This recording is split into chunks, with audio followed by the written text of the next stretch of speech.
First, I will introduce Mercedes Bunz, she's worked for a long time as a journalist. She's a scholar, an art historian. She currently teaches at King's College in London. She's from Germany, but has lived in Britain for quite a while now. And she's written a number of really significant books about technology, art, and the digital culture, the digital society. Among others, she's written about how digitization changes work, journalism, politics. This book is called The Silent Revolution.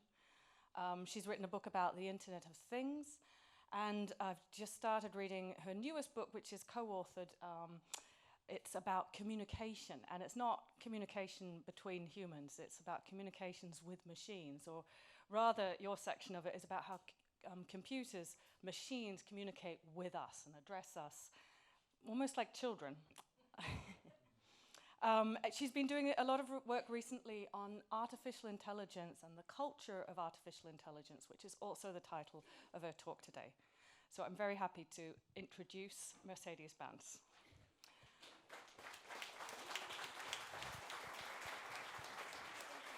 Him afterwards. Yeah. Okay, good. So while Mercedes sets up, I will tell you a little bit about Jussi Parikka. What we're going to do is they're each going to speak for about half an hour each, a couple minutes more maybe. And then we'll bring both of them up on stage for questions together after that. So while Mercedes sets up, I'll tell you a little bit about Jussi so you can prepare yourselves. He's published several books about media archaeology, which maybe isn't his primary topic today, but it's one of the reasons I first heard his name, and I'm guessing many of you might have too. And this is the idea of actually studying the material history of technology and seeing it as an archaeological development. Are you ready, Mercedes? Yeah. Well, then I'll save the rest of my introduction of Jussi till after you. You're welcome. Right, hello, thank you for this absolutely lovely introduction, and somebody really looked into my books. I'm very impressed by that. I'll start with a little film, which is, as it should be, and not the best resolution, because it's illegally downloaded from the internet, and it's also from 1972.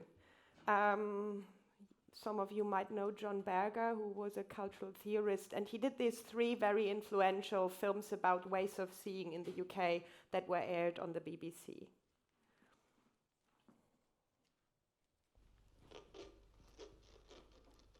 This is the first of 4 programs in which I want to question some of the assumptions usually made about the tradition of European painting.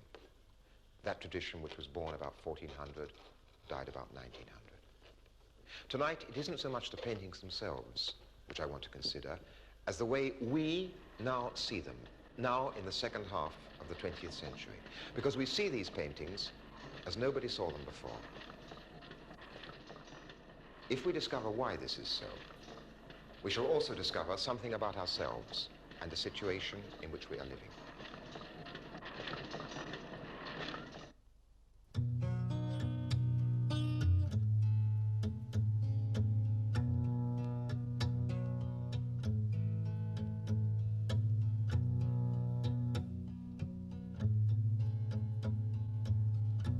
The process of seeing paintings or seeing anything else is less spontaneous and natural than we tend to believe. A large part of seeing depends upon habit and convention. So I want to stop here because I want to pick up exactly from what John Berger said here. How does our seeing change? How do art practices change when a new medium comes in? And I can just recommend looking this up on the internet. 1 second. Here we go. So I will take John Berger's assumption that our seeing and our understanding of images is changing to artificial intelligence and the hype about machine learning. So I will look in this talk, how does the technology of new AI, machine learning work? Because I think it's quite important to understand really the technical details here. What new moments of creativity are there? And then what could the role of creative practice be regarding AI? I came to artificial intelligence when researching this book Jill spoke about earlier with my colleague Graham Michael. We decided to write about the Internet of Things, and we have the chapters about the new skills things learn.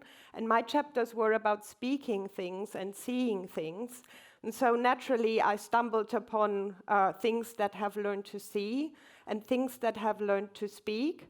And then I tried to understand what technology is it that all of a sudden makes them see and makes them speak. So this sort of turned by now into a creative AI lab in collaboration with London Serpentine Galleries, led by Eva Jäger and me, and together with its CTO, Ben Vickers. And what I want to talk about today is a bit why is there so much hype about artificial intelligence at the moment, and what new developments have caused this. So I think the moment that's really new, and that's also really important for the area of culture, is that symbolic information packed with meaning has so far been a field in which algorithms failed. And that is quite important to understand, because so far we sort of associate algorithms always more with numbers and being able to process stuff really quickly, but they have not been able to enter the sphere of meaning, images, language, or other symbolic information. And this is what has massively changed. So classically, the level of complexity of symbolic information could not be summarized by a set of rules. So a programmer who tried to, for example, summarize how a face could be understood and could be sort of defined, could do that to a certain extent, but the rules were too complex, so it could, and we also did not have the sufficient speed. And here's an image that shows you why. So normally faces look quite different, but then all of a sudden the algorithm must be able also to understand that a face could look like this. And because algorithms or digital information is seen very different, it's seen pixel by pixel, this is very confusing for an algorithm. So what happened was that machine learning then came into place, and it analyzes languages, images, and patterns by statistically interpreting pictures, pixels and patterns. And I will show you in a second how this works a little bit. So what we can say, what is different now is the new artificial intelligence is a calculation of meaning. What's very different is that we don't have programmers programming machine learning. We now have a system architecture by a computer, and the program actually, or the architecture programs by reading thousands of examples, the algorithm at the end. So it's really different. It's not that programmers program the algorithm, it's that we put lots of examples here, and that means thousands of examples, and at the end comes out the algorithm. And we really need to understand that here at the very lowest level, they really don't look at the whole image, they look at edges and shades. They can never understand what form is really on an image until further up. So by statistically analyzing edges, they say, okay, these are these and these edges and that combination, therefore this must be a face. One thing that you immediately notice is that it's a very different intelligence. So if you show a child a picture of a cat, it can immediately then identify other cats. If you would show a machine learning program a picture of one cat, it cannot identify any cat at all after that. So it really needs thousands of examples. We have gone down a bit by number. It's not 100,000 anymore, but we're still in the 10,000s. Right, the first thing I came across, which I find really fascinating, was this ImageNet challenge done by Fei-Fei Li in Stanford, and that was a challenge where you have to generate image descriptions, and I brought a few. You can see how it works. So the computer gets this image, the machine learning program analyzes it, and it comes up with a description. Girl in pink dress is jumping in the air. Black and white dog jumps over bar. And then it also got things wrong. A cat is sitting on a couch with a remote control. And my favorite's this: a young boy is holding a baseball bat. So here you can see that a lot of things have gone wrong or can go wrong when understanding the forms that, or the shades that is being seen. But we have become better. We can say object recognition is today over 95% accurate and can compete with human object recognition. Yeah, it's very useful. So this is another project. I look into medical image recognition and how it relocates medical knowledge. And one thing that is quite important here is that we have a lot of medical images. This is an OCT scan of the eye, and this is one of the doctors I work with, Piers Keane.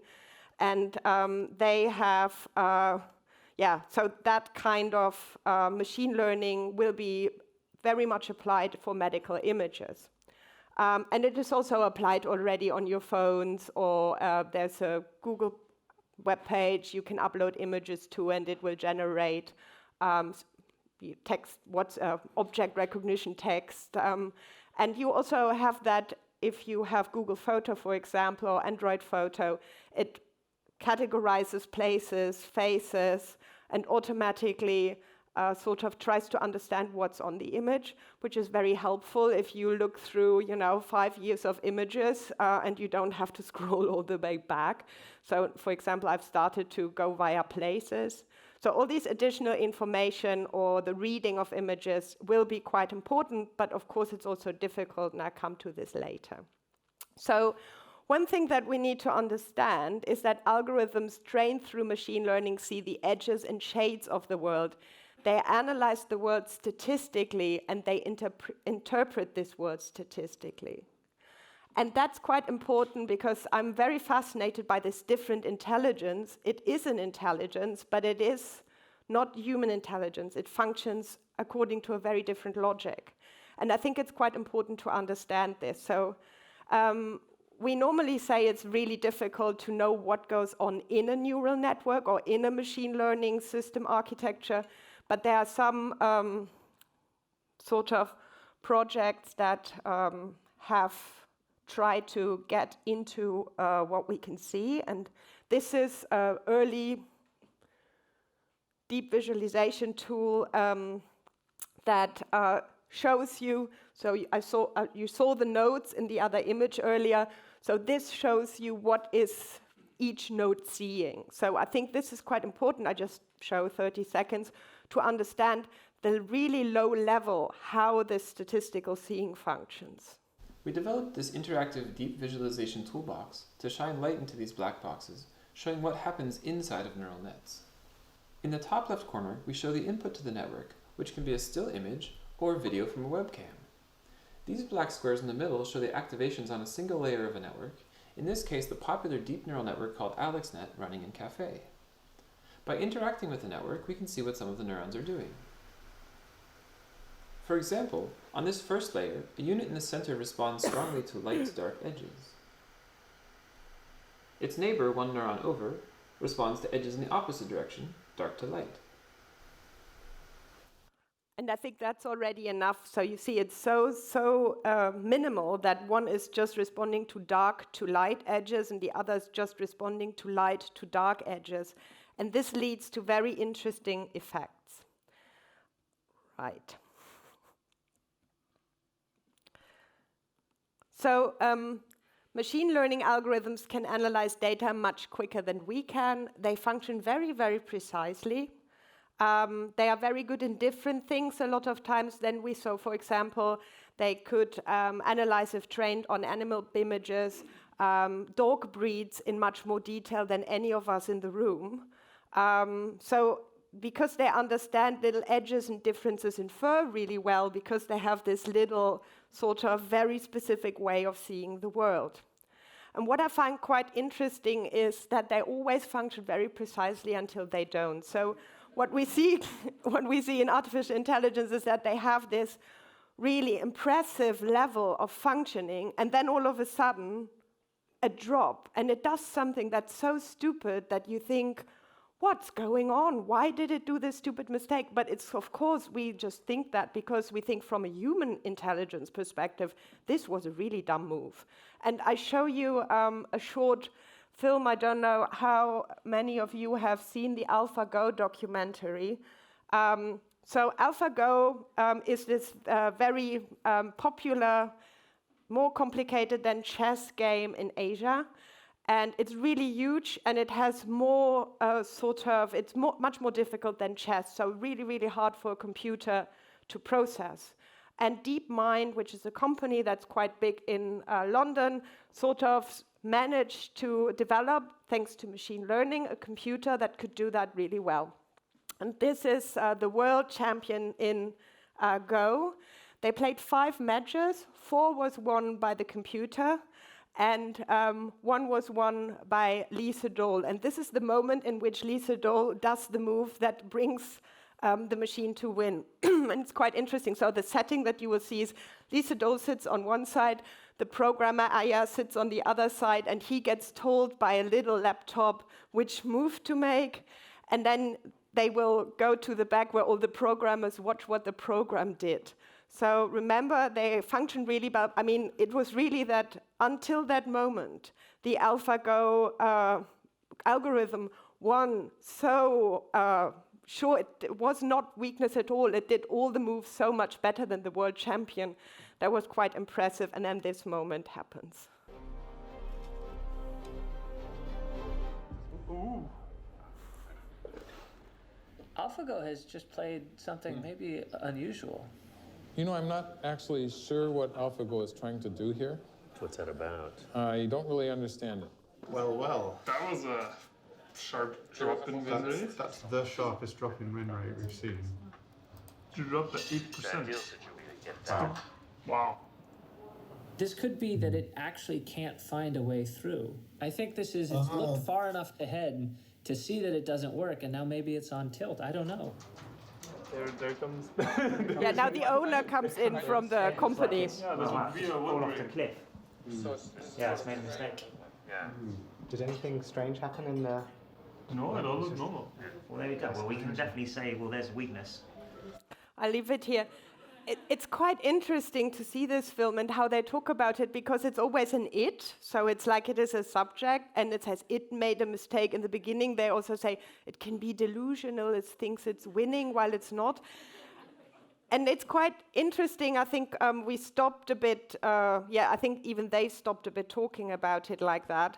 But what is quite interesting is that this drop happens, and you can see the analysts later of the game say, no human would ever have made this move. This is a really stupid move to make. It's really, really clear that this is not a good move. So why do artificial intelligence systems do this? And this is something I spoke to a couple of computer scientists who I interview at the moment, and they say it's something that's typical. We're getting better at not having this, but it is because it functions really according to a very different logic. And it might be explaining a little bit, or one of the weaknesses here, if we compare two images. So this is a cat, obviously, tabby cat or tiger cat called in English, and the computer here analyzes this image, and it's quite sure it's a cat and has tabby cat, tiger cat, Egyptian cat, lynx, and so on here. It's not, could be a little bit a carton, but it's not even, or a plastic bag, or a mop, but this doesn't even, create any percentages, so it's really, really small percentage, so it gets it right. Now, the computer scientists added a bit of noise in the background, which we humans cannot see, like that. And then the computer is 100% sure it's guacamole. And here you understand how different really they see the world. And I think it's really important to understand, as these sort of programs enter all of our lives more and more, the way they see the world. The impressive intelligence linked to the calculation of meaning is not obviously a human intelligence. It functions very differently. Right, so what we come up with in our popular discourse is, unfortunately, most of the times these kind of images or stories that we tell ourselves. So the first thing we say is an artificial intelligence wants to be like a human subject, wants to rule the world as every small child wants. And we don't as long as we do this, we don't really try to understand its different logic, and I think that's very, very important to understand it, because it's on all of our phones, it starts to be in our policing, it starts to be in our judicial system, and so on and so on. So I really think it's important to understand the logic. And one thing that I always find very important about this discourse, that it will rule the world, is machine learning algorithms have no interest. Any interest is a human interest programmed into the machine. And I think that's quite important also to understand how different their logic is from our logic, because we always have an interest. All right, now I'll come to what new moments of creativity are there. And I think it's quite nice to see that we can explore those practices, and they help us to understand the new non-human intelligence that new AI is. So this is very early playfulness around. It's not really very intellectual, but it's a bit nice. So they just took images, and they've been trained on specific filters, and then the machine learning program automatically can say, for example, if it has been trained by Impressionist art, it can change a photo into looking like Impressionist art. Here you have one of the better ones. So the creator has put this photo of his dog there and said, make it look like Van Gogh. So the machine learning was trained by lots of images by Van Gogh, and out came a dog that looks quite lovely, actually, and that you wanna, if you are the dog owner, maybe have in your living room. And you can now upload your own images and play around with the filters online, as I did here. And then there are more scary things, which is also quite important, because, so this is a Monet image, and this time it works the other way around. The machine learning program has been told, give me a photo. And it creates the photo to the image or to the painting by Monet. And it can also just change things. Here it's not very good. It changes zebras to horses. And I'll quickly show my next film, which is a development by Adobe. And I find that quite extraordinary. Also a bit scary how they talk about this. Oh, I try to. This talks about simulation. I just try to turn it on by clicking on not the actual film, but on my keynote presentation. That bit with some cloud. Oh, that's wonderful. What if we were to change all that to rock? Okay, let's click on rock, and we gotta replace the mountain. Let's try waterfall just by pulling water down from the top there. Okay. Wouldn't it be great if everybody could be an artist? If we could take our ideas and turn them into compelling images? This technology allows us to create a smart paintbrush so that if you wanted to create a new picture, you can just draw the shapes of the objects that you want, and the neural network can then fill in all the details. I mean, the way the guy talks about it also shows how that there are worlds apart between a computer scientist and maybe the cultural world, and these worlds need to come closer together. But this is also quite impressive, because you can see that, and stock photography as a trade is just gone with this. You know, you don't need stock photography anymore if you can quickly sort of download the Adobe program, create your own background image and have that. So I think it's quite important to sort of, better really understand what's this all about.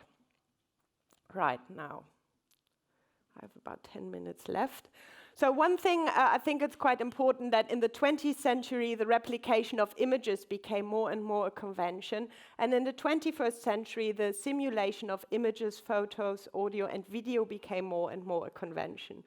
And this will change our societies, of course, tremendously. And I think, the cultural sphere could be a good sphere to reflect this, show this, make people aware of how this works, and also explore it, because statistic learning also offers new and different realities and has, in fact, its own creative horizon, and thereby, I mean, going beyond simulation.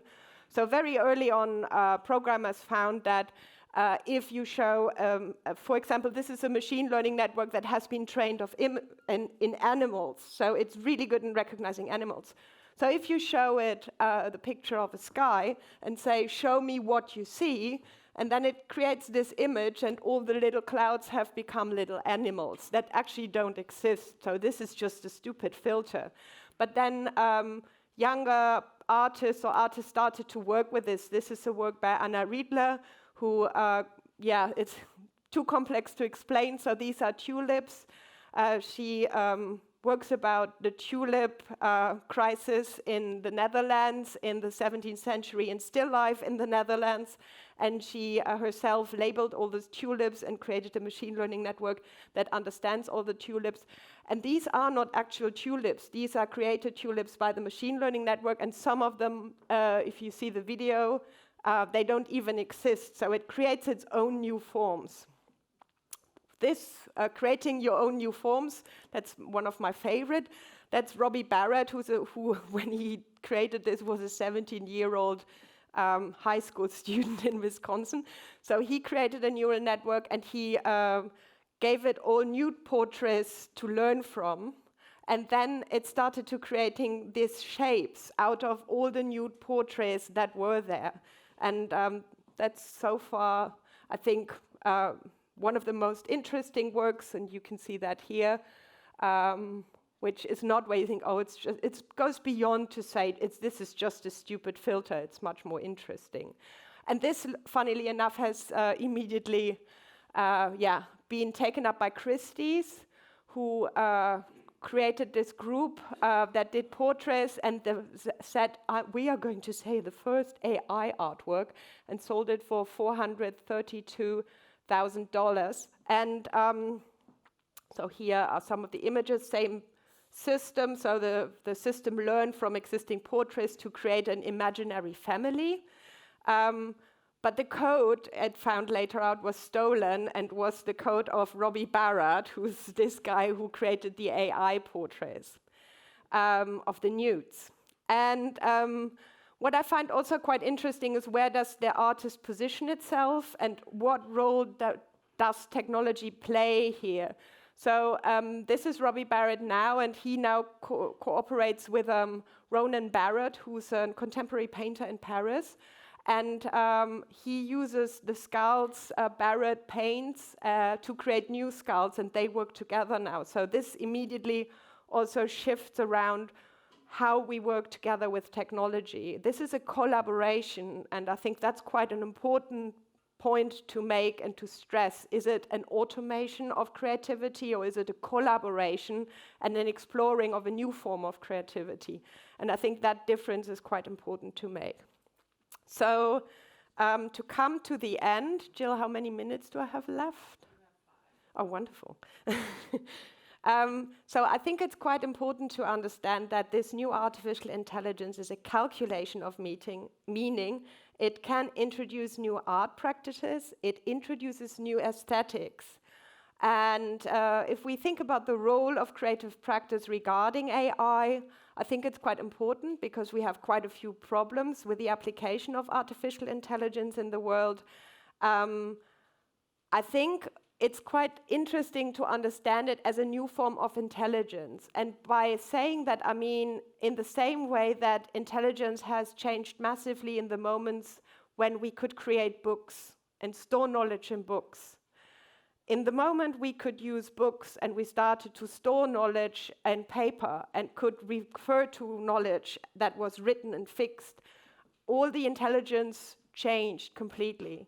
And I think we are nearly at a similar moment, because we are in a moment when really artificial intelligence or algorithms enter the sphere of meaning, and that has so far not been possible. So that changes quite a lot.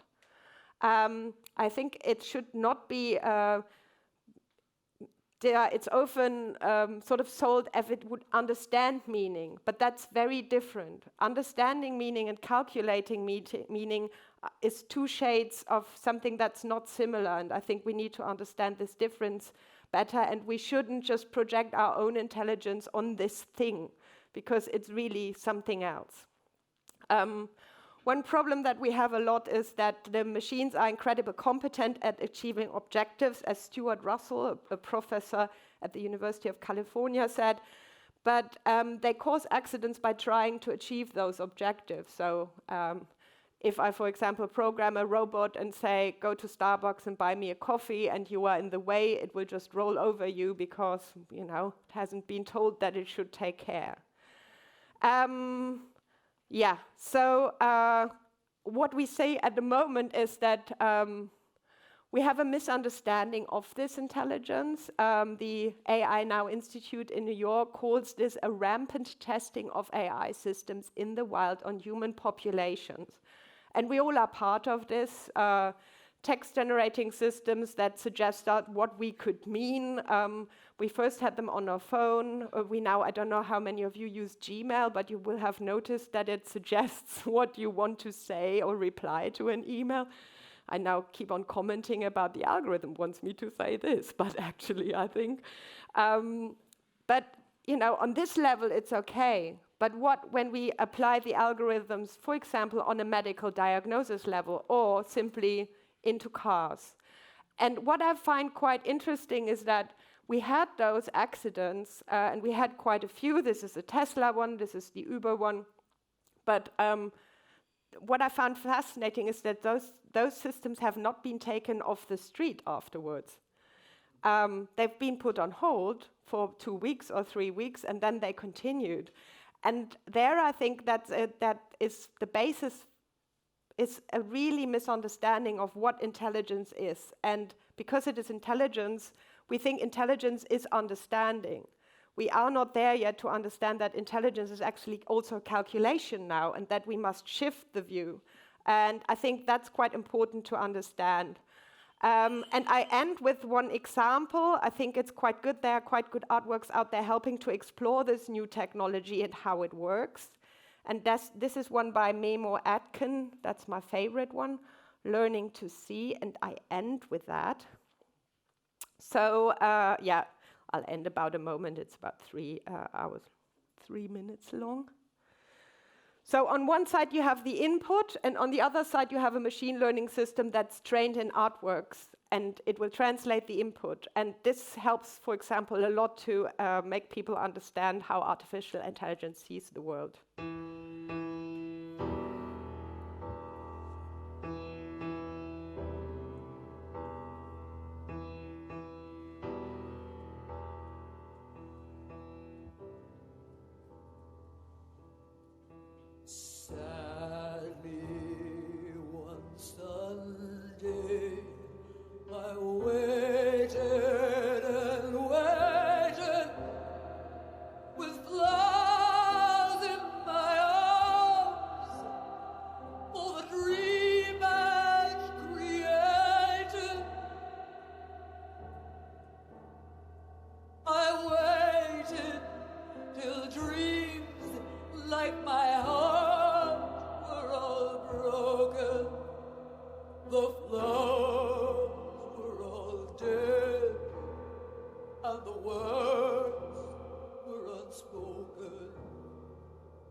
Right, I think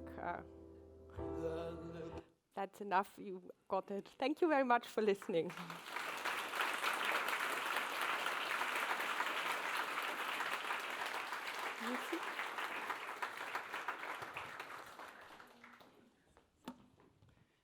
Thank you so much, Mercedes.